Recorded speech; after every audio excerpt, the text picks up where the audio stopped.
নমস্কাৰ মই পৱন daily news চেনেললৈ মই আপোনালোকক স্বাগতম জনাইছোঁ আজিৰ মুখ্য বাতৰিসমূহ হৈছে CMIEৰ শেহতীয়া তথ্যত প্ৰকাশ পাইছে যে দেশত লকডাউনৰ সময়ছোৱাত প্ৰায় 14 কোটি লোকে চাকৰি হেৰুৱাইছে ইয়াৰে গ্ৰামাঞ্চলত কৰ্মহীন লোকৰ হাৰ 26.7% হোৱাৰ বিপৰীতে চহৰ অঞ্চলত কৰ্মহীন লোকৰ পৰিমাণ হ'ল 25.1%।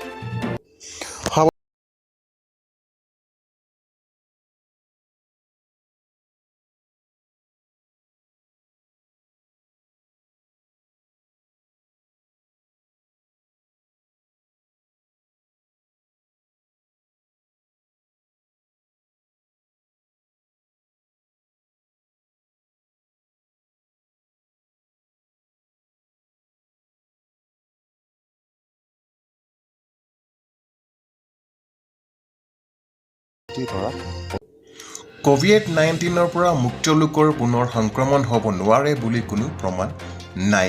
বিশ্ব স্বাস্থ্য সংস্থাই শনিবাৰে এই কথা প্ৰকাশ